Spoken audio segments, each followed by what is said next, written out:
Hello everyone, welcome to English howl. I am Kashika और आज हम स्टार्ट करने वाले हैं इंग्लिश का बहुत इंपॉर्टेंट टॉपिक जो कि है one word substitution. One word substitution किसी भी एग्जाम के लिए, चाहे वो हमारा एसएससी का एग्जाम हो या कोई भी कॉम्पिटिटिव एग्जाम हो, उसके लिए बहुत ज्यादा इंपॉर्टेंट होता है। क्योंकि इसमें क्या होगा कि आपको एक सेंटेंस दिया जाएगा, उसके बाद आपको 4 ऑप्शंस दिए जाएंगे, आपको जोन सा भी सबसे राइट आंसर होगा उसको गेस करना है। उसके अलावा आपको जो 3 ऑप्शंस हैं, हम लोग इस वीडियो में बाकी 3 ऑप्शंस की भी मीनिंग जानने की कोशिश करेंगे, जिससे कि अगर आप लोग 20 क्वेश्चन ही कर रहे हैं तो आप लोग के 80 क्वेश्चन हाथ में आ सके, अच्छे से आपको 80 अलग अलग वर्ड्स के मीनिंग्स पता लग सके।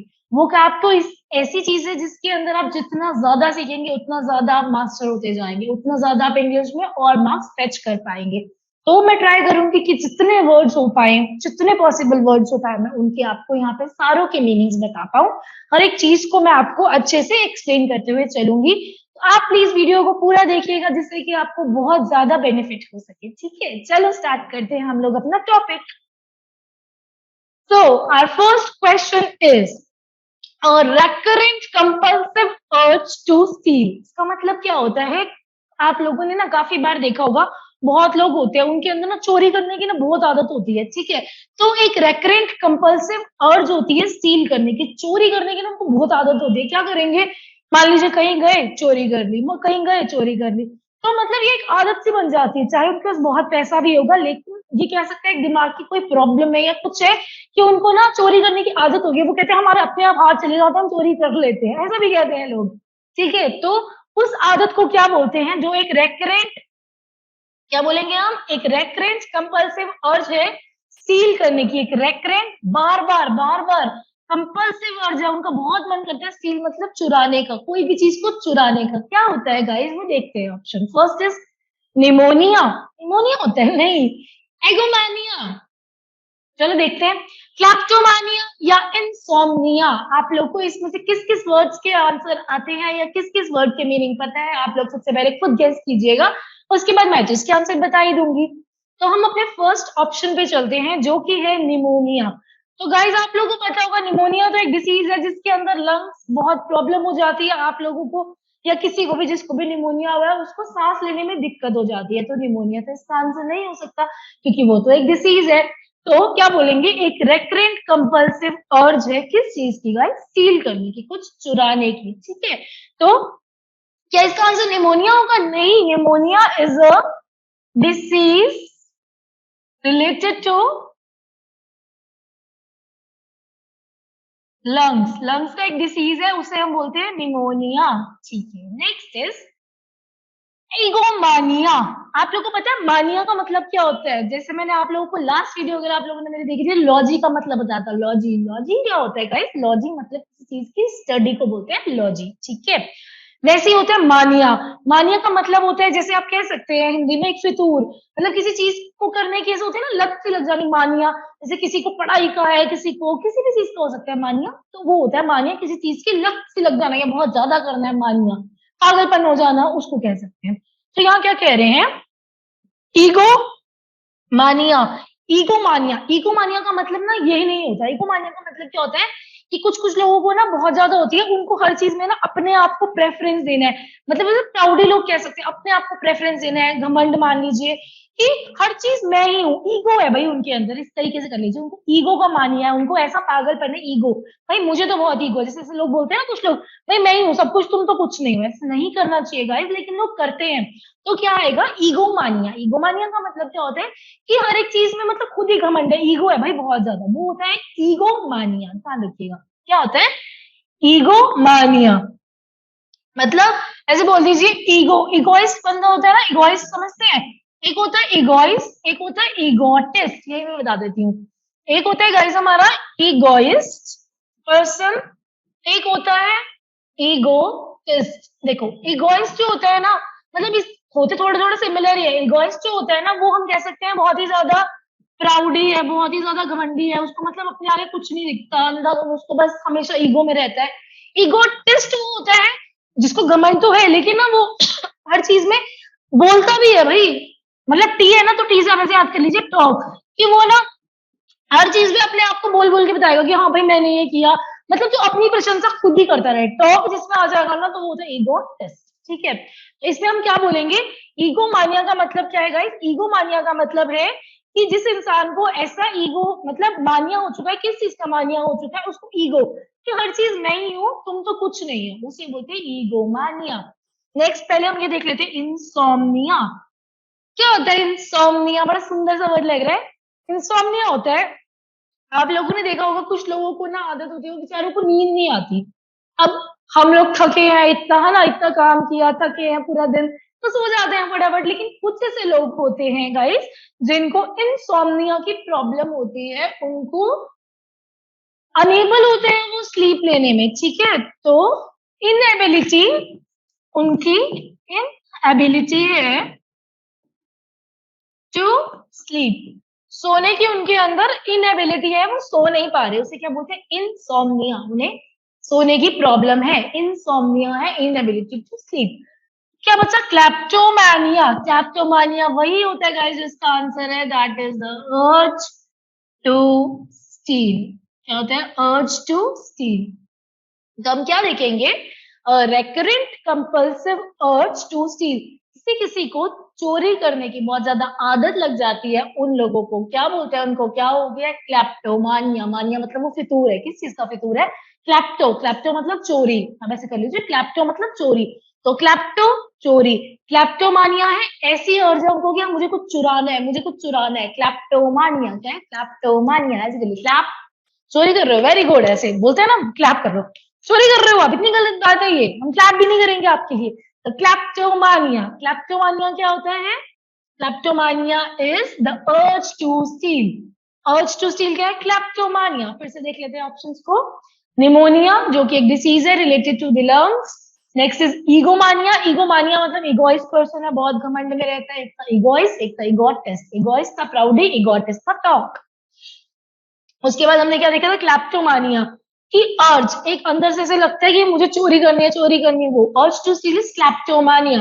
Next is insomnia, insomnia is the inability to sleep, सोने की मतलब उसको नींद नहीं आ रही, उसे क्या बोलते हैं इंसोम्निया, इंसोम्निया, ठीक है। नेक्स्ट देखते हैं, act of injuring others reputation by any slanderous communication, इसका मतलब क्या है, एक ऐसा एक्ट है, एक ऐसा कुछ आप लोग कर रहे हो, एक्ट मतलब कुछ कोई इंसान कर रहा है जिससे कि इंजर कर दिया जाएगा अदर्स रेप्यूटेशन, किसी और की रेप्यूटेशन को खराब करने के लिए एक ऐसी चीज की जाती है बाय एनी स्लैंडरस कम्युनिकेशन, मतलब आपने किसी और की इमेज को एकदम खराब करने के लिए क्या करा, अगर आप किसी और की इमेज को खराब करने के लिए क्या करते हैं उसे क्या बोलते हैं, यही वो पूछ रहे हैं। First is orchestration, second is misrepresentation, third is aberration और फोर्थ इज डिफेमेशन। लास्ट वाले में मैंने आंसर नहीं बताया था शायद, तो मैं यहाँ पे लिख देती हूँ क्लैप्टोमानिया, ठीक है। तो इसमें हम क्या कह रहे थे, act of injuring others reputation, किसी की मान लीजिए आपको मैं एग्जांपल देती हूँ, जैसे कोई है, दो फर्म्स हैं, ठीक है, काफी अच्छा compete कर रही हैं, अब एक फर्म को ना जेलिसी हो गई कि यार ये क्यों इतना अच्छा वो कर रही है ना, compete कर रही है, तो वो क्या करेंगे, मार्केट में जाके कुछ भी अफवाह फैला देंगे कि भाई इसके तो प्रोडक्ट्स के अंदर कुछ भी, मान लीजिए कोई इंसेक्ट निकल गया या कुछ भी मान लीजिए, तो किसी की आपने रेप्यूटेशन को खराब करने के लिए स्लैंडरस कम्युनिकेशन, स्लैंडरस मतलब वही होता है कि आपने कुछ गलत ऐसा कर दिया जिससे कि उसकी रेप्यूटेशन खराब हो सके, उसे क्या बोलते हैं वो हमसे पूछा जा रहा है, ठीक है। अब हम ऑप्शंस पे आते हैं, सबसे पहले ऑप्शन आता है ऑर्केस्ट्रेशन, आप लोग समझते हैं ऑर्केस्ट्रेशन क्या होता है, मतलब रिलेटेड टू ऑर्केस्ट्रा, या देखा होगा ना आप लोगों ने कि ऑर्केस्ट्रा म्यूजिक ये सब होता है ना, तो वो सबसे जो रिलेटेड है ना उसे बोलते हैं हम ऑर्केस्ट्रेशन, जिसमें मतलब म्यूजिकल आपका ऐसे कुछ बैंड बनाया जाएगा जिससे कि आप ऑर्केस्ट्रा प्ले कर पाए, हो सकता तो वो है ऑर्केस्ट्रेशन, तो वो तो इसका आंसर नहीं है। मिस रिप्रेजेंटेशन, हमने किसी चीज को ना गलत ही रिप्रेजेंट कर दिया, रिप्रेजेंट किया, मिस लग गया ना तो मतलब गलत रिप्रेजेंट कर दिया, तो गाइस क्या हो जाएगा मिस रिप्रेजेंटेशन, वो इसका आंसर नहीं है, क्योंकि मिस रिप्रेजेंटेशन का मतलब होता है किसी चीज को आपने रिप्रेजेंट गलत कर दिया, ठीक है। To represent in a wrong way, to represent in a wrong way, आपने किसी चीज को गलत वे में रिप्रेजेंट कर दिया, उसको बोलते हैं हम ये। Next is aberration. एबरेशन और एक है डिफेमेशन। एक है एबरेशन, एक है डिफेमेशन। अब सबसे पहले मुझे एबरेशन बताइए, बहुत बार क्वेश्चन पूछा जाता है एबरेशन क्या होता है, बहुत इंपॉर्टेंट क्वेश्चन है, बताइए। एबरेशन का मतलब होता है, जैसे मान लीजिए कोई चीज ना नॉर्मल है, मतलब जैसे मान लीजिए कोई भी चीज है वो नॉर्मल है, कहीं हमारा जाना नॉर्मल है। कोई कोई चीजें क्या होती है नॉर्मल से एकदम हटके, बोलते हैं ना नॉर्मल से हटके है भाई, ये तो एबनॉर्मल है, उसे बोलते हैं एबरेशन।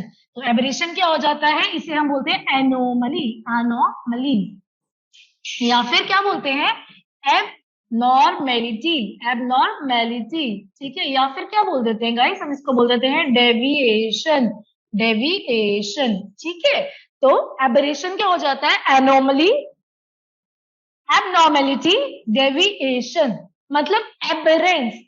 क्वेश्चन में जो आता है ना एबरेशन आता है, एबरेशन क्या होता है, एबरेशन होता है ऐसा बिहेव करना कि जो नॉर्मली बिहेव कर रहे हैं ना उससे एकदम उल्टा, कुछ इरेगुलर बिहेव करना, कुछ एबनॉर्मल बिहेव करना, एनोमली करना, डेविएशन करना, वो होता है हमारा एबरेशन।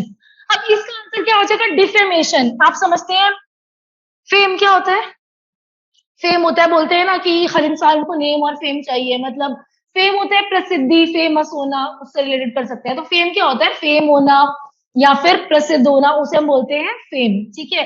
तो डिफेमेशन क्या होता है कि आपके फेम को कोई खराब कर रहा है, आपकी रेपुटेशन बनी बनाई है उसको कोई खराब कर रहा है, कि वो इंसान आपकी क्या फेम को खराब कर रहा है, डिफेम कर रहा है, तो उसे हम बोलते हैं डिफेमेशन। तो इसका आंसर क्या हो जाएगा कि यही इसका आंसर हो जाएगा कि कोई इंसान आपकी रेप्यूटेशन को इंजोर कर रहा है। इंजोर समझते हैं, मतलब जैसे आप लोगों को चोट लगाता है, आपकी रेप्यूटेशन को कोई चोट लगा रहा है, तो उसे हम क्या बोलेंगे, डिफेम। फेम होता है फेमस करना, मतलब समझते हैं ना, फेम फेमस करना। डिफेम हो जाता है कि आपकी जो फेमस है, जो आपकी प्रसिद्धि है उसको नीचे गिराना, डिफेम, ठीक है। नेक्स्ट इज, ऑप्शन समझ आ गया, दोबारा बता दूं। तो क्वेश्चन था act of injuring others reputation, कोई आपकी रेपुटेशन खराब कर रहा है। ऑर्केस्ट्रेशन नहीं था ना, ये तो था ऑर्केस्ट्रा से रिलेटेड। मिस रिप्रेजेंटेशन, कुछ रिप्रेजेंट करना गलत नहीं। एबरेशन, एनॉमली, एबनॉर्मेलिटी, डेविएशन नहीं। इसका आंसर हो गया था डिफेम। डिफेम मतलब आपकी रेपुटेशन को कोई इंजर कर रहा है, तो ये इसका आंसर हो जाएगा, ठीक है। Next is not suitable for eating. आप लोगों ने काफी बार सुना होगा कि ये चीज खाने लायक नहीं है, बहुत सारे प्रोडक्ट्स पे भी लिखा होता है कि it is not suitable for eating, क्या वर्ड लिखा होता है वही हमसे पूछा जा रहा है, ठीक है। First is uneatable. आप लोग को लग सकता है अनईटेबल, अनईटेबल एक गलत वर्ड है, अनईटेबल नहीं होता इसका। अनईटेबल मतलब गलत है ये, लग रहा है आपको, आप सोचोगे ईटेबल मतलब खाने लायक, अनईटेबल मतलब खराब, नहीं, अनईटेबल ये नहीं होता, ठीक है। तो कौन सी चीज जो कि आपके खाने लायक नहीं है उसे क्या बोलते हैं। Next is in edible. आप लोगों ने सुना है एडिबल ऑयल, शायद सुना होगा एडिबल ऑयल, मतलब ऐसा तेल बोलते हैं ना, जैसे एडिबल ऑयल चाहिए हमें, ऐसा तेल जो खाने लायक है। एडिबल मतलब खाने लायक, एडिबल मतलब खाने लायक। अब एक और चीज आपको मैं बताती हूँ, किसी भी वर्ड के आगे अगर इन लग जाए, नो लग जाए, मिस लग जाए, तो जनरली इंग्लिश का रूल होता है कि वो नेगेटिव सेंस देता है। जैसे एडिबल मतलब खाने लायक, खाने लायक चीज को क्या बोलते हैं, एडिबल, कोई चीज खाने लायक एडिबल है। अब इन लग गया मतलब खाने लायक नहीं है, इनएडिबल है। एडिबल मतलब खाने लायक, इनएडिबल मतलब खाने लायक नहीं है, तो इनएडिबल क्या हो जाएगा, खाने लायक नहीं है, तो इसीलिए एडिबल ऑयल होता है। तो इसका आंसर क्या हो जाएगा गाइस, इसका आंसर हो जाएगा इनएडिबल। तो ऐसी चीज जो कि सुटेबल नहीं है, खाने लायक नहीं है, उसे क्या बोलेंगे, इनएडिबल, खाने लायक नहीं है, इनएडिबल, ठीक है। Next is tasteless. टेस्टलेस समझते हैं ना आप लोग, जैसे हम कभी कभार क्या कहते हैं कि खाना तो यार टेस्टलेस है, इसमें कोई स्वाद नहीं आ रहा, एकदम गंदा सा है, बोलते हैं ना, उसे एक और वर्ड बोलते हैं, पूछ लिया जाता है इसलिए बता देती हूँ, इंसिपिड। क्या बोल दिया जाता है, इंसिपिड। टेस्टलेस चीज को क्या बोलते हैं, इंसिपिड, जिसमें कोई बेस्वादा जिसे बोलते हैं, बिल्कुल स्वाद नहीं है, इंसिपिड है, टेस्टलेस, ठीक है। Next is spicy. स्पाइसी तो समझते हैं ना, खाना बड़ा तीखा है, मुझे हाई मिर्ची लगी वो स्पाइसी। तो हमारा इसका आंसर क्या हो जाएगा, इसका आंसर हो जाएगा नॉट सूटेबल फॉर ईटिंग। ऐसी चीज जो खाने लायक नहीं है उसे क्या बोलते हैं, उसे बोलते हैं इनएडिबल। एडिबल नहीं है, इनएडिबल, ठीक है। नेक्स्ट क्वेश्चन पे देखते हैं इनएडिबल। गाइस अगर आप लोगों को हमारा एफर्ट पसंद आ रहा है, प्लीज वीडियो को जितना हो सके शेयर करिए, सब्सक्राइब करिए, तो जिससे कि और बच्चों तक भी ये वीडियो पहुंच पाए, ठीक है? चलो नेक्स्ट देखते हैं। Medical study of skin and it's diseases. Skin समझते हैं, त्वचा ही आप लोगों की। तो आप स्किन की जब भी कभी मेडिकल स्टडी करनी हो या उससे रिलेटेड कोई डिसीजेज होता है, तो कौन स्किन के डॉक्टर समझ लीजिए, स्किन के डॉक्टर को क्या बोलते हैं, मतलब ऐसी चीज स्किन से रिलेटेड जितनी भी प्रॉब्लम्स है उसकी जो स्टडी करता है, उसको जो ठीक करता है, उसे क्या बोलते हैं, ये क्वेश्चन में पूछा गया है, ठीक है? तो medical study of skin and it's diseases, बोलते हैं ना चर्म रोग, चर्म भी स्किन को बोलते हैं। तो त्वचा से रिलेटेड या चर्म से रिलेटेड जितने भी जो भी डिसीजेज होते हैं ना, उसकी मेडिकल स्टडी को क्या बोला जाता है। मैंने आप लोगों को कल ही बताया था, जब ये हम लोगों ने क्लास अपलोड करी थी, मैंने बताया था ना आप लोगों को थोड़े दिन पहले कि लॉजी मतलब होता है स्टडी, लॉजी का मतलब क्या होता है, स्टडी। तो अब ये देखिए इसमें सब में लॉजी लगा है, तो हमें एक चीज तो यहाँ से पता लगी, लॉजी मतलब क्या हो जाएगा, स्टडी, स्टडी, ठीक है? तो ध्यान रखिएगा, लॉजी का मतलब हो गया स्टडी। ये पूछ भी क्या रहे हैं, मेडिकल स्टडी, मेडिकल स्टडी किस चीज की, स्किन और उसके डिसीजेस की, तो उसको क्या बोलते हैं अभी हम बताते हैं, पहले ऑप्शंस पे आते हैं। First option is endocrinology, second is orthopaedics, third is dermatology, fourth is gynaecology, ठीक है? तो फर्स्ट क्या हो जाएगा हमारा, एंडोक्रिनोलॉजी। क्या होता है एंडोक्राइनोलॉजी? आप लोगों ने सुना होगा, दो तरीके के ग्लैंड होते हैं हमारे, एक एंडोक्राइन ग्लैंड, एक एक्सोक्राइन ग्लैंड।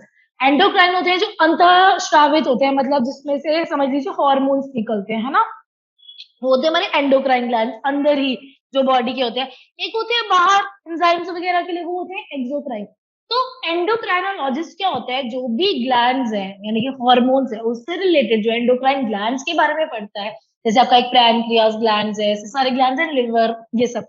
तो जो ग्लैंड्स के बारे में स्टडी करते हैं, उन जो होते हैं उन्हें क्या बोलते हैं, उनकी स्टडी करने वाले को बोलते हैं एंडोक्राइनोलॉजिस्ट, जो आपके ग्लैंड्स की स्टडी करते हैं, आपके हॉर्मोन्स की स्टडी करते हैं। तो study of endocrine glands, endocrine glands की स्टडी को क्या बोलते हैं, एंडोक्राइनोलॉजिस्ट, ठीक है? Next is orthopaedics. ऑर्थोपेडिक्स बहुत ज्यादा सिंपल वर्ड है, सबको पता होगा। आप लोगों ने देखा होगा कि जो भी हड्डी टूट जाती है बोलते हैं ऑर्थोपेडिक्स पे जाना है।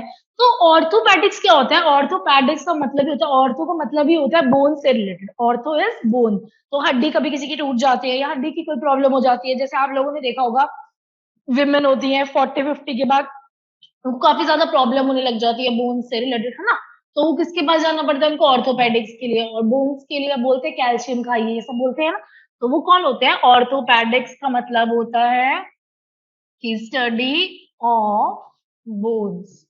ऑर्थो का मतलब ही बोन्स होता है, बोन्स का मतलब हो गया ऑर्थो, ऐसे ध्यान रखिएगा, orthopaedics. Next is dermatology. Dermatology क्या होता है, डर्मेटोलॉजी होता है स्किन, स्किन, जो भी स्किन के डिसीजेस के बारे में पढ़ता है उसे बोलते हैं, ये जो उनके डॉक्टर होते हैं उनको डर्मेटोलॉजिस्ट बोलते हैं ना, डर्मेटोलॉजिस्ट। ध्यान रखिएगा, बहुत बार अब तो कितने ज्यादा फेमस हो गए कॉस्मेटोलॉजिस्ट, डर्मेटोलॉजिस्ट, स्किन की इतनी प्रॉब्लम्स, इतने डिसीजेज है, स्किन की आजकल सर्जरीज हो रही है उसको और इनहांस करने के लिए, तो ये कौन होते हैं, डर्मेटोलॉजिस्ट, ठीक है, ध्यान रखिएगा। तो डर्मेटोलॉजिस्ट क्या होता है guys, study of skin, skin की स्टडी को बोलते हैं dermatologist. Next is gynaecology. Gynaecology क्या होता है, गायनोकोलॉजी होता है स्टडी ऑफ वुमेन, वुमेन की स्टडी, वुमेन के जो डिसीजेज होते हैं ना उनकी स्टडी कौन करती है, गायनोकोलॉजिस्ट। लोगों को पता होगा फीमेल डॉक्टर्स बोलते हैं जो भी वुमेन के जो भी डिसीजेस के लिए स्टडी करती है, उनके जो भी इंटरनल ऑर्गन्स के बारे में सारी स्टडी करती है, वो गायनेकोलॉजिस्ट होती है, ठीक है, गायनेकोलॉजिस्ट, तो ध्यान रखिएगा। एक और होता है, यहीं पे लिख देती हूँ, वो होता है गिरोंटोलॉजिस्ट, वो होता है गिरोंटोलॉजिस्ट। वो कौन होता है, जो स्टडी करता है ओल्ड पीपल की, किसकी, बूढ़े लोग होते हैं ना, बूढ़े लोग, उनकी कौन करता है, वो होता है गिरोंटोलॉजिस्ट, गिरोंटोलॉजिस्ट, ठीक है। Next is a person who enters without any invitation.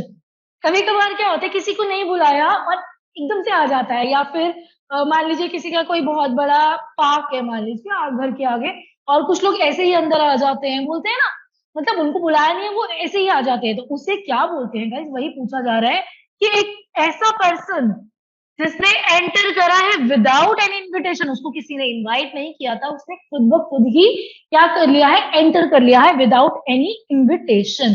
तो एक ऐसा पर्सन जो एंटर करता है इनविटेशन के बिना, उसे क्या बोलते हैं? First is burglar, second is vandal, third is intruder and fourth is thief. Thief तो बता दोगे क्या होता है? थीफ मतलब रॉबर, चोर, है ना? तो चोर मतलब कह सकते हैं कि चोर भी बिना परमिशन के आता है, लेकिन इसका आंसर वो नहीं है, ठीक है? तो हमारा ये ऑप्शन हो जाएगा गलत, ठीक है? Next is burglar. बर्गलर क्या होता है? बर्गर होता है क्या? नहीं। बर्गलर क्या होता है? बर्गलर बिना आपके चोर के लिए ही बोला जाता है, जैसे कि रॉबर, ठीक है, लूटर, जो भी लूटेगा, रॉब करेगा, उसे क्या बोलते हैं? बर्गलर, बर्गलर, ठीक है? एक आप लोगों ने ये भी सुना होगा, पायरेट भी बोल सकते हैं, होते हैं ना वो समुद्र पे पायरेट करते थे, चोरी करते थे, वो भी, ठीक है? वैसे पायरेटिंग भी करते हैं, जैसे अभी मूवीज की पायरेटिंग होती है, तो चोरी, तो उससे भी थोड़ा थोड़ा हम एसोसिएट कर लेंगे। नेक्स्ट है हमारा वैंडल। वैंडल बहुत इंपॉर्टेंट वर्ड है गाइस, वैंडल को ध्यान रखिएगा, वैंडल एक बहुत इंपॉर्टेंट वर्ड है, और इसका आंसर तो नहीं है, लेकिन फिर भी बता रही हूँ। वैंडल क्या होता है? वैंडल का मतलब होता है हमारा जो भी डिस्ट्रॉयर, डिस्ट्रॉयर, इसके लिए भी हम बोल सकते हैं लूटर, ये सब कॉमन है, बट मेन जो होता है ना वैंडल का मतलब होता है जो डिस्ट्रक्शन कर देगा, एकदम तहस नहस कर देगा, उसे बोलते हैं वैंडल। और एक बार एक और क्वेश्चन पूछा जाता है कि जो सब कुछ डिस्ट्रॉय कर देता है उसे क्या बोलते हैं? वैंडलिस्ट। क्या बोलते हैं? वैंडलिस्ट, वैंडलिस्ट, ध्यान रखिएगा आप। Next is intruder. इंट्रूडर ही वो होता है जो इसका आंसर है, जिसको हम ट्रेस पासर भी बोलते हैं। आप लोगों ने बहुत बार देखा होगा, लिखा होता है trace passing is not allowed, की मतलब विदाउट परमिशन आप इस एरिया के अंदर एंटर नहीं कर सकते। तो वही होता है हमारा इंट्रूडर, कि एक ऐसा बंदा, ऐसा पर्सन जो एंटर कर रहा है किसी भी इनविटेशन के बिना, तो उसको क्या बोलते हैं? इंट्रूडर। इंट्रूडर क्या बोलते हैं? कैसा पर्सन जो इनविटेशन के बिना एंटर कर रहा है वो होता है इंट्रूडर। तो हमारा आंसर क्या हो जाएगा इसका? Intruder, intruder. और इसका आंसर क्या था हमारा? Dermatologist, dermatologist. बाकी सबके कर ही दिए थे मैंने, ठीक है। नेक्स्ट इज, इसका समझ गए ना आप लोग? इसका आंसर क्या हो जाएगा? इंट्रूडर, जो बिना किसी परमिशन के अंदर चला जाए। Next is a story in which animals और object speak and give wholesome moral lesson. एक ऐसी स्टोरी जिसमें एनिमल्स बोलते हैं और कोई लेसन देते हैं। आप लोगों ने सुना हुआ है, जैसे वो थर्स्टी क्रो की कहानी होती थी, कि क्या होता था कि थर्स्टी क्रो था, उसको पानी पीना था, उसके बाद उसने ऐसे पेबल्स डालता रहा, पानी का मटका ऊपर आ गया, ऐसे होती थी ना। तो उसी स्टोरीज को क्या बोलते हैं जिसमें एक एनिमल कुछ मॉरल लेसन देके जाता है हमें, उसे क्या बोलते हैं? ठीक है, देखिएगा। अ स्टोरी इन विच एनिमल्स या ऑब्जेक्ट स्पीक बोलते हैं, या फिर होलसम पूरे का पूरा मॉरल लेसन देके जाते हैं। ऑप्शन देख लेते हैं। लेजेंड, फेबल, एलिगरी या पैरेबल। गाइस काफी क्लोज है, लेकिन इसका आंसर जो है हम वो बताएंगे। क्या होगा? सबसे पहले हम देखते हैं लेजेंड। लेजेंड क्या होता है? बोलते हैं ना लेजेंड, भाई तुम तो लेजेंड हो। तो लेजेंड जो है ना, मेनली ना वो ओल्ड स्टोरीज को बोला जाता है, जो पुरानी स्टोरीज होती है ना उनको बोला जाता है लेजेंड। कैसे? जैसे मान लीजिए कोई महाभारत है या रामायण है, मतलब जो भी पुरानी हमारी स्टोरीज होती थी ना, उनको बोलते थे हम लेजेंड। क्या बोलते थे? लेजेंड। क्या बोलते थे? लेजेंड। एक और देखते हैं, पैरेबल। पैरेबल क्या होता है? जैसे आप लोगों ने सुना होगा कि जो बाइबल है उसके अंदर जीसस क्राइस्ट की शॉर्ट शॉर्ट स्टोरीज है, आप लोगों को कोई अच्छा अच्छा वो दे रही हैं, कोई अच्छा मॉरल लेसन दे रही हैं। तो जो शॉर्ट स्टोरीज होती हैं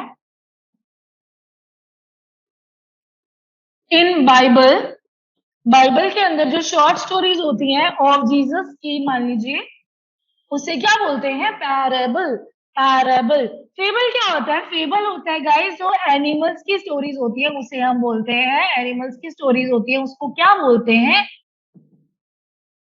फेबल। फेबल। जैसे आगे से आपसे पूछा जाए थर्स्टी क्रो का क्या था, तो आप लोग क्या बोलेंगे? आप लोग बोलेंगे फेबल। फेबल। क्या बोलेंगे? फेबल। एलिगरी क्या होता है? आप लोगों ने देखा होगा स्टोरीज विद सिंबल।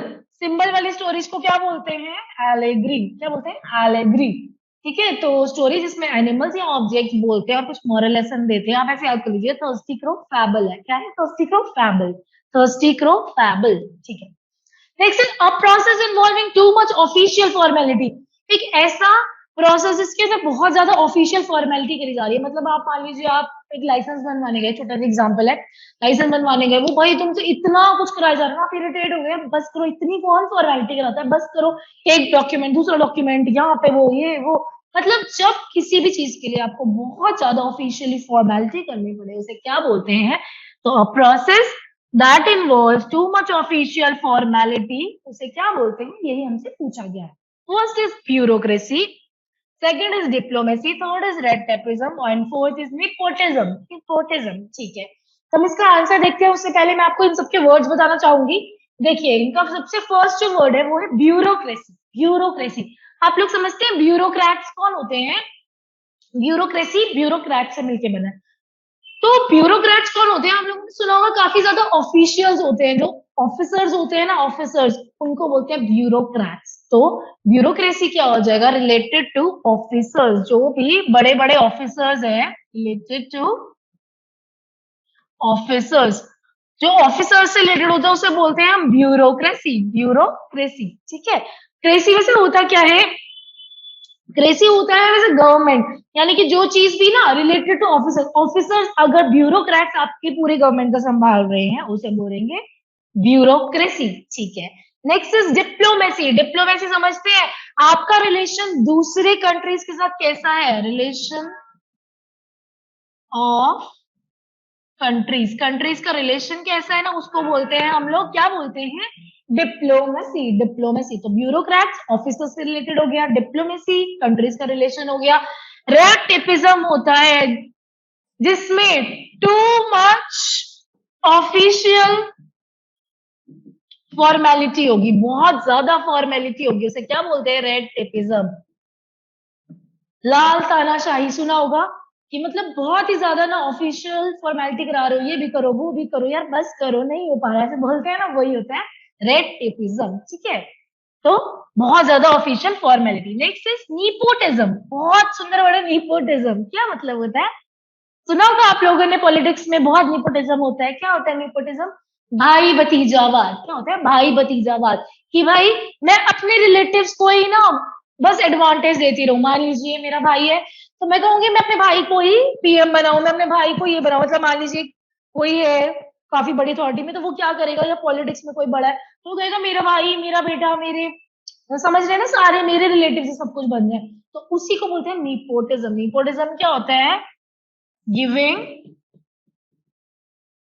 अनफेयर या फिर undue advantage to their relatives, अपने ही रिलेटिव्स को तुम एडवांटेज देते हो, उसको क्या बोलते हैं? नीपोटिज्म। तो इसमें हमारा क्वेश्चन क्या था? एक ऐसा प्रोसेस जिसमें बहुत ज्यादा ऑफिशियली फॉर्मेलिटी की जाएगी। तो आंसर क्या हो जाएगा? इसका आंसर हो जाएगा रेड टेपिज्म, बहुत ज्यादा फॉर्मेलिटी की जाएगी। बाकी हमने क्या देखा था? ब्यूरोक्रेसी ऑफिसर से रिलेटेड, डिप्लोमेसी कंट्री से रिलेटेड, रेड टेपिज्म बहुत ज्यादा ऑफिशियल फॉर्मेलिटी, निपोटिज्म क्या था? भाई भतीजावाद। क्या था? भाई भतीजावाद, बहुत ज्यादा एडवांटेज देना अपने ही रिलेटिव्स को, ठीक है। तो ये होता है हमारा, इसका आंसर भी गाइस मैं मार्क कर देती हूँ, फेबल। फेबल, ठीक है। और उसके बाद था हमारा रेड टेपिज्म। अब next is to free someone from all the blames. मान लीजिए किसी के ऊपर ना कोई ब्लेम लगा था कि इसने मान लीजिए चोरी करी है, तो अब क्या हुआ, जजेस ने ना उसको ना चोरी से बोलते हैं ना बाइज्जत बरी करते हैं। हम आपके ऊपर कोई इल्जाम नहीं है, आप बिल्कुल बाइज्जत बरी है। उस बाइज्जत बरी को इंग्लिश में क्या बोलते हैं? यही पूछा है। टू फ्री करना किसी को फ्रॉम ऑल द गिल्ट, सारे गिल्ट से किसी को फ्री करना, किसी को बाइज्जत बरी करना, सारे ब्लेम से, सारे गिल्ट से किसी को क्या करना? फ्री करना, क्या बोलते हैं? फर्स्ट इज फ्लिंग, फ्लिंग करना। Second is forbid, third is consolidate, and the fourth option is exonerate. क्या है? एक्सोनरेट। तो सबसे पहले मैं आप लोगों को बताती हूँ फ्लिंग का मतलब। फ्लिंग क्या होता है? फ्लिंग का मतलब होता है किसी भी चीज को ना फेंकना, थ्रो समथिंग, किसी भी चीज को फेंकना। मान लीजिए आपने किसी भी चीज को फेंक दिया, उसे क्या बोलते हैं? फ्लिंग कर देना। फेंकना ऐसे कर लीजिए, फेंकना, फ्लिंग करना, ठीक है। नेक्स्ट इज फॉरबिड, बोलते हैं ना इस एरिया में आपका आना निषेध है। उस निषेध मतलब प्रोहिबिटेड है, कि आप इस एरिया में, ये एरिया किसी पर्टिकुलर चीज के लिए है, आप यहाँ पे अपनी एंट्री नहीं कर सकते, आपकी एंट्री रिस्ट्रिक्टेड है, मना है। फॉरबिड का वही मतलब होता है किसी चीज की रिस्ट्रिक्शन लगाना, प्रोहिबिशन लगाना, उसे बोलते हैं हम फॉरबिड करना, फॉरबिड करना, ठीक है। Next is consolidate. Consolidate guys, क्या होता है कंसोलिडेट? कंसोलिडेट आप लोगों ने सुना भी होगा, कंसोलिडेटेड फंड, है ना, कंसोलिडेटेड फंड। बट वो इससे थोड़ा सा अलग है। कंसोलिडेट का मतलब हो जाता है किसी चीज को मर्ज करना, यूनाइट करना, कंबाइन करना। क्या हो जाता है? किसी चीज को मिलाना। तो कंसोलिडेट का मतलब क्या हो जाता है? किसी चीज को कंबाइन करना, यूनाइट करना या फिर मर्ज करना, ठीक है। तो हम क्या कहेंगे? कंसोलिडेट, किसी चीज को मर्ज करना। Next is exonerate. Exonerate, exonerate क्या होता है? एक्सोनरेट होता है किसी को बाइज्जत बरी करना। तो यही हमारा आंसर था, एक्सोनरेट होता है किसी को सारे गिल्ट से फ्री कर देना, एक्सोनरेट। इसके लिए बहुत अच्छे अच्छे वर्ड्स होते हैं, आप लोगों को ध्यान रखने हैं। एक होता है एक्विट, एक्विट, ठीक है। एक्सोनरेट, एक्सोनरेट क्या होता है? एक और होता है एब्सॉल्व। क्या होता है? एब्सॉल्व। देखिए आप ऐसे कर लीजिए, एब्सॉल्व, अब सब सॉल्व हो गया, एब्सॉल्व, अब सब सॉल्व हो गया है, ठीक है। एक और क्या होता है? एक्विट, बाइज्जत बरी करना, एक्विट, ठीक है। तो क्या होता है? Equity, equity. उसके अलावा क्या होता है हमारा?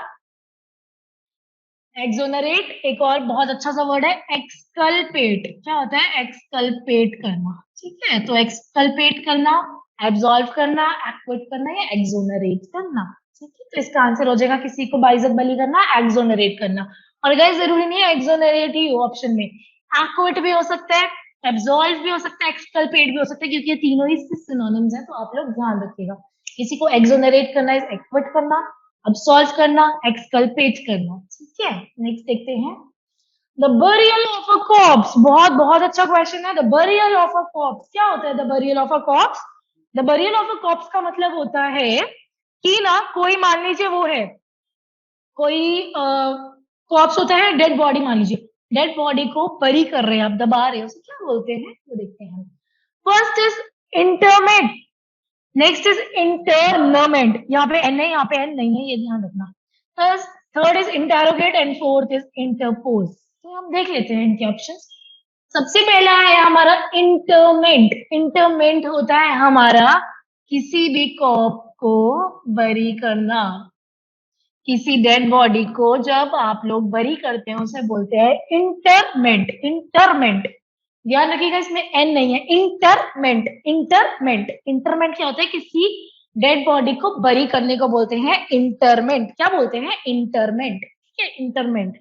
Next is इंटर्नमेंट। न की आवाज बहुत प्रोमिनेंट आ रही है, तो आप इसको ऐसे याद कर लीजिए, नजर बंद करना किसी को, समझ रहे हैं? होता है ना, किसी को जैसे किडनैप कर लेते हैं, किसी को नजर बंद कर लेते हैं कि तुम आप यहाँ से नहीं जा सकते, तुम्हें प्रिजन बना लिया गया है, तुम्हें अपना क्या बना लिया गया है? बंदी बना लिया गया है, नजरबंदी कर लिया, तुम यहाँ से नहीं जा सकते, वो होता है। तो किसी को प्रिजन बना लेना, ठीक है, प्रिजन बना लेना, तो उसे क्या बोलते हैं हम लोग? इंटर्नमेंट। क्या बोलते हैं? इंटर्नमेंट। तो पुट समवन इन प्रिजन, क्या बोलते हैं इसको? पुट समवन इन प्रिजन, किसी को प्रिजन में डाल देने को क्या बोलते हैं? इंटर्नमेंट। Next is interrogate. बोलते हैं ना आप लोग भी इंटेरोगेट, आप लोगों से क्वेश्चंस पूछे जाएंगे, इंटेरोगेशन करी जाएगी। तो इंटेरोगेट क्या हो जाता है? क्वेश्चन करना, या मान लीजिए इन्वेस्टिगेशन करना, इंटेरोगेट करना बेसिकली। तो आप लोग को ये समझ आ रहा है सेशन? इंटरमेंट, इंटर्नमेंट, उसके बाद क्या था हमारा? एक है इंटरपोज। इंटरपोज ऐसे कर लीजिए, आपको पोज कर दिया गया है, पोज मतलब आप लोगों को प्लेस कर दिया गया है कहीं पे, या आप लोगों को इंसर्ट कर दिया गया है। तो हम क्या करेंगे? The burial of a cops का मतलब क्या हो जाता है? इंटरमेंट, बरी कर देना किसी कॉप्स को। इंटर्नमेंट, इंटर्नमेंट क्या होता है? किसी को प्रिजन में रखना। एन से आप ध्यान रखिएगा, यहाँ पे लिख भी देती हूँ, नजरबंदी करना, नजर बंदी। तो आप न से याद रखिएगा, इंटर्नमेंट में एन आ रहा है, तो नजरबंदी, किसी को प्रिजन में डाल देना, ठीक है। Third is interrogate. Interrogate is questioning करना, इंटेरोगेशन करना, किसी से इन्वेस्टिगेशन करना। Fourth is interpose. इंटरपोज का मतलब क्या होता है? प्लेस करना, इंसर्ट करना, किसी चीज को ऐड करना, किसी चीज को। तो हमारा आंसर क्या हो जाएगा गाइस? हमारा आंसर हो जाएगा इंटरमिट। ठीक है, नेक्स्ट देखते हैं। A person who deliberately sets fire to a building. एक ऐसा बंदा जो कि क्या कर देता है? डेलिबरेटली सेट करता है फायर टू अ बिल्डिंग। आग लगा देता है किसी बिल्डिंग में। भाई उसको होता है कि मुझे इस बिल्डिंग में आग लगा देनी है, उसे क्या बोलते हैं? ये हमसे पूछा गया। First is hijacker, second is arsonist, third is extortionist and fourth is assassin. तो हम देखते हैं हाईजैकर। आप लोगों ने बहुत बार सुना होगा प्लेन हाईजैक हो गए, है ना? तो क्या होता है हाईजैकर? जो लोगों को अपना बंदी बना लेता है, उसको कोई एक्सटॉर्शन मनी चाहिए होती है या रैंसम मनी चाहिए होती है, और वो या फिर गवर्नमेंट से कुछ ऐसी डिमांड्स चाहिए होती हैं कि वो लोगों को अपना प्रिजनर बना लेते हैं कि भाई आप लोग तभी छूट पाएंगे जब ये मेरी सारी डिमांड पूरी हो पाएंगी। तो वो तो हो जाता है हमारा हाईजैकर। जैसे कि एयरप्लेन में हाईजैक हो जाते हैं, वो हो गया हाईजैकर। तो उससे आप थोड़ा ध्यान रखेंगे। Next is arsonist. आर्सनिस्ट क्या हमारा इसका आंसर हो जाएगा? आर्सनिस्ट क्या होता है? एक ऐसा बंदा जो डेलिबरेटली सेट करता है फायर बिल्डिंग में। तो आर्सन, आर्सन से आप ध्यान रखेंगे कि जो fire to a building set कर देता है। ठीक है, तो क्या कर देता है? वो सेट कर देता है fire to a building. Third is extortionist. Extortionist समझते हैं? एक्सटॉर्शन किसी चीज का ना आप लोगों के ऊपर दबाव बनाया जाता है कि गाइस आप लोगों को ये करना है, वो करना है, उसे बोलते हैं person obtaining something through force. कोई इंसान ना आपसे फोर्स करके कोई चीज करवा रहा है, उसे बोलते हैं एक्सटॉर्शन। एक्सटॉर्शन क्या होता है? पर्सन जो आपके ऊपर एग्जर्ट कर रहा है प्रेशर, आपको किसी चीज के ना दबाव बना के या फोर्स करा के ना आपसे कोई काम करवा रहा है, उसे बोलते हैं extortionist. Fourth is assassin. Assassin तो आप लोग को पता होगा, जैसे कि हमारी इंदिरा गांधी जी थी, उनका असैसिनेशन हो गया। असैसिनेशन होते कोई पॉलिटिकल लीडर या कोई फ्रीडम फाइटर या कुछ भी, उनको जब कोई मार देता है उसे बोलते हैं असैसिनेशन। तो किलिंग ऑफ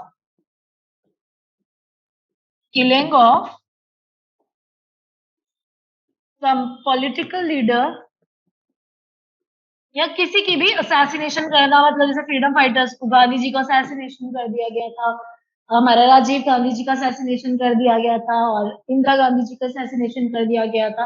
तो उससे बोलते हैं असैसिन। क्या बोलते हैं? असैसिन। नेक्स्ट इज, तो आंसर समझ आ गया? कौन इंसान जो फायर लगा देता है बिल्डिंग में उसे बोलते हैं आर्सनिस्ट। Fire arsonist. ठीक है।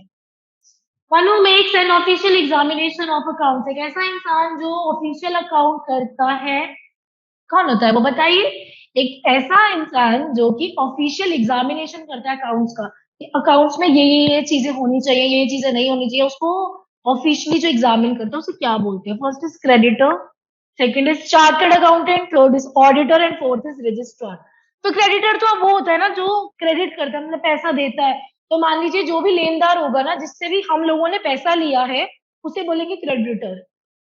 तो वन हु क्रेडिट्स मनी, जो इंसान मनी को क्रेडिट करता है उसे क्या बोलते हैं? क्रेडिटर। क्रेडिटर क्या होता है? जो भी, जिस इंसान से भी हमने मनी बोरो करी और हमें उसे देना है, ठीक है, तो उसे क्या बोलते हैं? क्रेडिटर। क्रेडिट। ठीक है। Next is CA. सीए तो सबको पता ही होगा। तो सीए मत इसका आंसर कर देना, सीए आंसर नहीं है इसका। वो बोल रहे हैं ऑफिशियली एग्जामिन करता है अकाउंट्स को, ठीक है। सीए और कुछ करता है, ये अलग है, ठीक है। Next is auditor. मैंने आप लोग को एक बार पहले भी बताया था कि जैसे कि क्या होता है, ऑडिटर होते हैं हमारे एसएससी की पोस्ट से भी ना ऑडिटर बनते हैं। वो क्या करते हैं, अलग अलग बैंक्स में या जो भी इंपॉर्टेंट ऑर्गेनाइजेशंस होती हैं, उसमें जाके वहां के अकाउंट्स को ना प्रॉपरली इन्वेस्टिगेट करते हैं, उनको एग्जामिन करते हैं, उससे बोलते हैं हम ऑडिटर। तो इसका आंसर क्या हो जाएगा? Auditor. Next is registrar. Registrar तो आप लोगों को पता होगा, जैसे कि मैरिज, मैरिज के रजिस्ट्रार होते हैं, या फिर बर्थ के, या फिर किसी की डेथ के होते हैं ना, जो पूरी मतलब डॉक्यूमेंटेशन करते हैं और जो सब कुछ नोट करके रखते हैं, उसे बोलते हैं हम क्या? रजिस्ट्रार। ठीक है, नेक्स्ट देखते हैं। That which can not be efface. Efface क्या होता है? इफेस का मतलब तो इरेज करना, किसी चीज को रिमूव कर देना, वाइप आउट कर देना। बहुत बार पूछा जाता है सिनोनिम इफेस का। किसका? इफेस का बहुत बार सिनोनिम पूछा जाता है। तो that which can not be efface, ऐसी चीज जिसको इफेस नहीं किया जा सकता, वो क्या होता है? उसे पूछे हमसे, ठीक है। तो इफेस का मतलब क्या हो जाता है, रिमूव करना या फिर वाइप आउट करना, किसी चीज को बिल्कुल ही खत्म कर देना या फिर इरेज कर देना। तो अब हम देख लेते हैं। सबसे पहले affable, second is illegible, third is indelible and fourth is invincible. तो हमारा ऑप्शन क्या हो जाएगा, फर्स्ट है अफेबल। अफेबल आप लोग समझते हैं, अफेबल बहुत ही प्यारा वर्ड है गाइस। अफेबल होता है जैसे कोई इंसान है आपको बहुत ही पसंद है, आपको बहुत ही अच्छा लगता है, बहुत ही फ्रेंडली नेचर का, उसे बोलते हैं अफेबल। अफेबल के पहले मैं सिनोनिम बता देती हूँ आपको। Someone who is very friendly, कोई बहुत फ्रेंडली है, इसको और क्या बोलते हैं, एमिकेबल है, एमिकेबल है। एक और क्या बोलते हैं, एमिकेबल है। ठीक है, ये तीनों इसके सिनोनिम्स हो जाएंगे, बहुत बार पूछ लिया जाता है इसलिए इंपॉर्टेंट है, ध्यान रखिएगा। तो एफेबल क्या होता है, कोई इंसान बहुत फ्रेंडली है, बहुत एमिकेबल है, बहुत एमिएबल है, उसे बोलते हैं अफेबल। तो ध्यान रख लीजिएगा, ए से अफेबल, ए से एमिकेबल, ए से एमिएबल। ठीक है, नेक्स्ट इज इलेजिबल।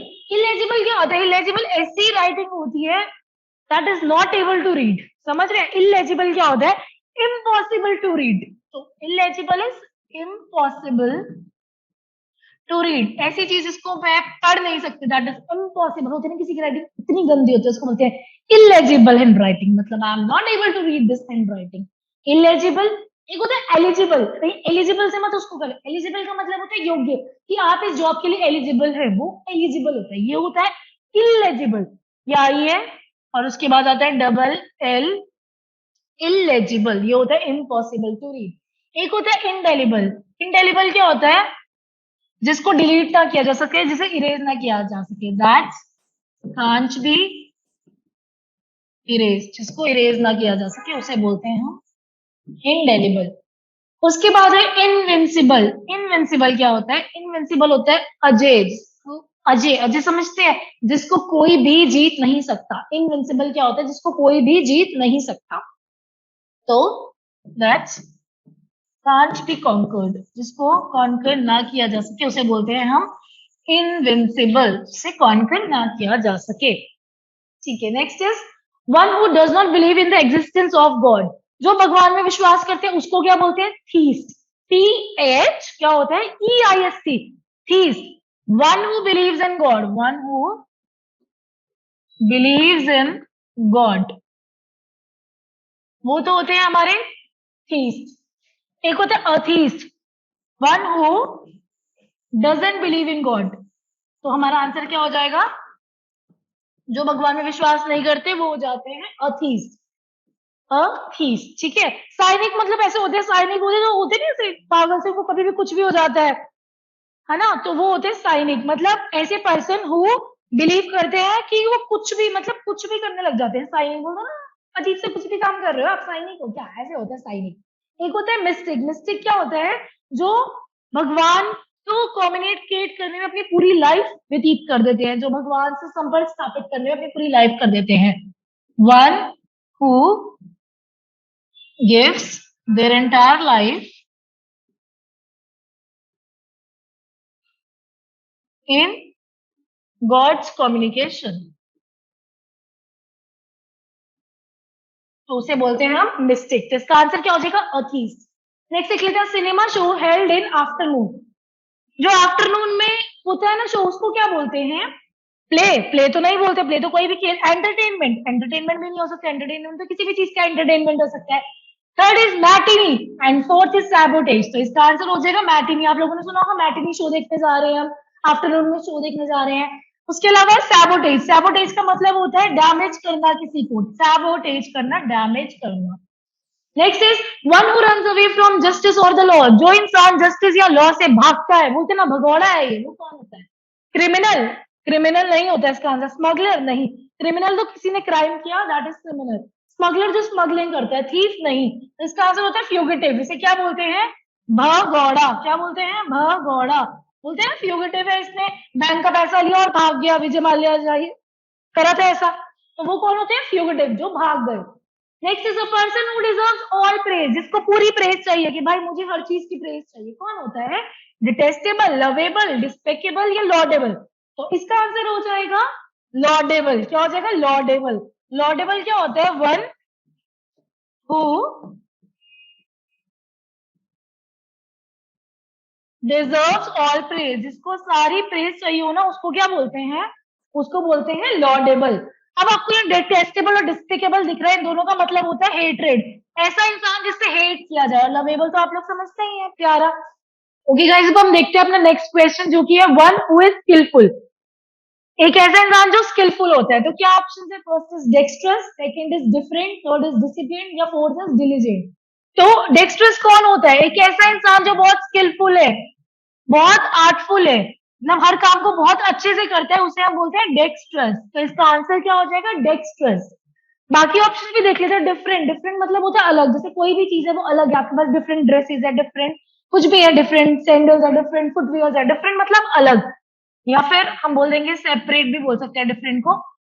उसके बाद नेक्स्ट होता है डिसिप्लिन। डिसिप्लिन समझते हैं ना आप लोग, की डिसिप्लिन में रहना, डिसिप्लिन वो होता है। Next is diligent. डिलीजेंट होता है एक ऐसा इंसान जो बहुत केयरफुल होकर काम करता है या बहुत मेटिकुलस होकर काम करता है। मेटिकुलस भी इसका बहुत अच्छा सिनोनिम है, बहुत बार पूछ लिया जाता है। तो डिलीजेंट क्या होता है, एक ऐसा इंसान जो बहुत केयरफुल होकर काम करता है या बहुत मेटिकुलस होकर काम करता है। तो इसका आंसर क्या हो जाएगा, डेक्स्ट्रस। नेक्स्ट देखते हैं of one's own free will, जो अपनी मर्जी का खुद मालिक होता है, उसको जो अच्छा लगेगा वो वही करेगा। ऑप्शन देख लेते हैं, ऑब्लिगेटरी, कंपल्सरी, वॉलेंट्री या मैंडेटरी। तो ऑब्लिगेटरी क्या होता है, ऑब्लिगेटरी होता है आपको ये काम करना ही करना है, जैसे आप लोगों को स्कूल जाना है, स्कूल में यूनिफॉर्म ऑब्लिगेटरी है, आपको ये चीज करनी ही करनी है। कंपल्सरी भी वही हो जाता है कि आपको कोई चीज करनी ही करनी है, और मैंडेटरी भी वही हो जाता है। तो ये तीनों तो सिनोनिम हो गए। लेकिन हमसे क्या पूछा गया है कि अपनी मर्जी का करना, तो वो क्या हो जाता है, वॉलेंट्री। आप लोगों ने बहुत बार सुना भी होगा वॉलेंट्री। वॉलेंट्री का मतलब होता है, जैसे बोलते हैं ना, वॉलेंट्री हम अपनी सर्विस कर रहे हैं, कोई काम है, मैं अपनी मर्जी से ये सेवा दे रहे हैं, तो उसे वॉलेंट्री सर्विस बोलते हैं। Next is of one one who is long experience, एक ऐसा इंसान जिसको बहुत ही बड़ा एक्सपीरियंस है किसी चीज में। तो आप लोग बोलेगा इसका आंसर एक्सपर्ट है, बट इसका आंसर एक्सपर्ट नहीं है, इसका आंसर है वेटरन। वेटरन क्या होता है, एक ऐसा इंसान जिसको बहुत ज्यादा एक्सपीरियंस होता है किसी चीज का, उसे हम बोलते हैं वेटरन। कोई अपनी फील्ड में माहिर है उसको बोलते हैं वेटरन। नोवाइस क्या होता है, एन से है ना, एन से नोवाइस, एन से न्यू, जो बहुत ही काम में नया नया है, नौ सिखिया है, उसे क्या बोलते हैं, नोवाइस, नया नया है, novice. Next is practitioner. Practitioner क्या होता है, जो प्रैक्टिस कर रहा है किसी भी चीज की। Next is a study of ancient things, पुरानी चीजों के बारे में पढ़ाई करने को क्या बोलते हैं, जूलॉजी। जूलॉजी तो नहीं हो सकता, जू किससे रिलेटेड होता है, एनिमल्स, एनिमल्स में जाते हैं ना आप जू। तो जूलॉजी क्या होता है, स्टडी ऑफ एनिमल्स। नेक्स्ट क्या होता है हमारा, सायोलॉजी। सायोलॉजी क्या होता है, एक ऐसी स्टडी जिसमें ह्यूमन की फंक्शन होते हैं, study of human functions, human के फंक्शंस के बारे में बताना। एथनोलॉजी क्या होता है, study of human races, study of human races, human की रेसेस के बारे में क्या बोलते हैं, एथनोलॉजी।